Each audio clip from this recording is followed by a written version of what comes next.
안녕하세요. 오늘 여러분과 함께 이야기 나눌 주제는 바로 권력입니다.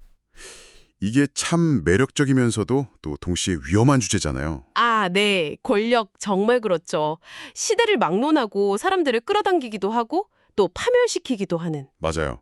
그래서 오늘은 신문 칼럼, 서평, 심지어 그리스 신화까지 좀 넘나들면서요. 이 권력이라는 게 대체 뭔지, 왜 우리를 그렇게 사로잡는지 한번 깊이 파헤쳐 보려고 합니다. 네, 좋습니다. 특히 그 파이톤 신화가 흥미로운 지점들을 많이 던져주죠. 네, 그 파에톤 이야기가 오늘 분석의 중요한 열쇠가 될 것 같아요. 자, 그럼 시작해 볼까요? 좋습니다. 그럼 먼저 왜 어떤 사람들은 유독 권력을 그렇게 원할까요? 한겨레 기사에서 본 권력의 심리학 이런 책 내용이 인상 깊었는데요. 아, 네. 특정 성향의 사람들이 권력에 더 끌리고 또 그걸 얻는 데 유리하다는 그런 이야기였죠. 맞아요. 어둠의 3요소. 마키아벨리즘, 나르시시즘, 사이코패스 성향. 이런 거요. 네, 그렇죠. 자기 이익을 위해서는 수단 방법 안 가리고 자기 자신을 너무 중요하게 생각하고 타인 감정에는 좀 둔감하고 이런 특징들이죠. 근데 이게 꼭 그런 어두운 면만 있을까요? 그 네이버 블로그 글에 나온 파에톤 신화 보면 파에톤은 사실 아버지한테 인정받고 싶어서 그랬던 거잖아요. 아, 그것도 중요한 포인트네요. 인정 욕구. 이것도 어떻게 보면 권력욕의 또 다른 얼굴일 수 있겠어요. 뭔가 보여주고 싶은 마음, 능력을 증명하고 싶은 마음. 네, 그런 욕구가 때로는 좀 무모한 도전으로 이어지기도 하고요. 그렇죠. 그 인정 욕구가 파이톤의 기극을 불렀다고 볼 수도 있고요. 그리고 권력을 실제로 딱 쥐었을 때 사람이 변한다는 말도 많잖아요. 아, 정말요. 그 스탠퍼드 감옥 실형 다시 봐도 좀 소름 돋아요. 평범한 대학생들이었는데 네. 권력자 역할을 맡으니까 금방 막 군림하려 들고 가혹해지고 공감 능력이 확 떨어지는 게 보이죠? 그리고 자기한테는 규칙이 적용 안 된다고 생각하고 더 위험한 선택도 서슴지 않고요. 맞아요. 그 영남일보 기사에 나온 쫓겨난 권력자 책에 무솔리니나 카다피 얘기도 비슷하잖아요. 처음엔 안 그랬을 텐데 점점 자신의 신화에 빠져들고 현실 감각 잃어버리는 거죠.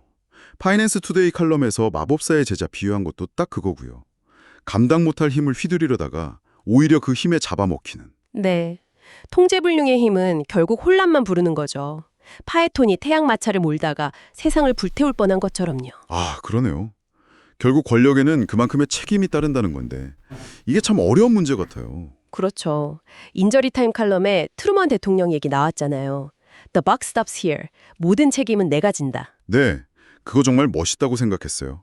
리더라면 권력의 달콤함보다는 책임의 무게를 더 느껴야 한다는 거. 근데 현실에서는 책임을 아래로 떠넘기거나 회피하는 경우도 많으니까 비판이 나오는 거고요. 중부메일 칼럼에서는 한 발 더 나아가서 리더 책임이 단순히 현재 성과뿐 아니라 미래 준비까지 포함한다고 하더라고요. 아, 그거 중요하죠. 미래가치 창출, 당장 눈앞의 이익만 쫓는 게 아니라 조직이 지속 가능하도록 만드는 거. 그게 진짜 리더의 책임이죠. 그래서 절제가 정말 중요해지는 거군요. 네, 바로 그거예요. 크리스천 투데이 칼럼 비유가 재밌었는데 절제 없는 권력은 술 취한 거랑 같다고. 아하, 자제로 잃고 주변 사람 힘들게 하는 거요. 네, 불안하게 만들고 불행하게 만들고 파이낸스 투데이 칼럼에서도 다시 파이톤 얘기를 꺼내면서 정치인들한테 경고하잖아요. 힘을 지혜롭게 책임감 있게 써라. 파이톤이 아버지 경고를 무시했잖아요. 그게 그냥 미숙함이 아니라 오만이었던 거죠.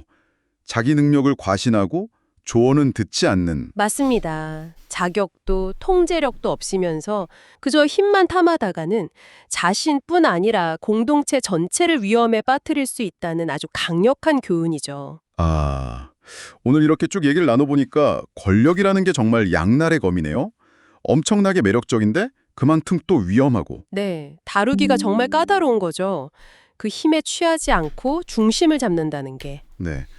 결국 이 모든 이야기가 지금 이걸 듣고 계시는 여러분께는 어떤 의미로 다가올까요? 권력의 이런 속성들을 이해하는 게 우리가 정보를 볼 때나 리더를 판단할 때 좀 더 비판적인 시각을 갖게 해주는 것 같아요. 맞아요. 핵심은 권력 자체가 문제가 아니라 그걸 어떻게 쓰느냐에 달린 거겠죠. 책임감, 그리고 끊임없이 자기를 돌아보고 절제하는 노력. 이게 없으면 파이톤처럼 비극적인 결말을 맞을 수 있다는 거, 오늘 나눈 이야기들이 여러분께서 권력에 대해 한 번 더 깊이 생각해 보시는 그런 계기가 되었으면 좋겠습니다. 네.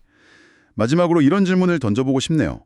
우리 사회는, 그리고 여러분은 권력을 가진 사람들이 파이톤의 길을 가지 않도록 어떻게 견제하고 또 그 힘을 더 현명하게 사용하도록 어떻게 도울 수 있을까요? 한번 고민해 볼 문제인 것 같습니다.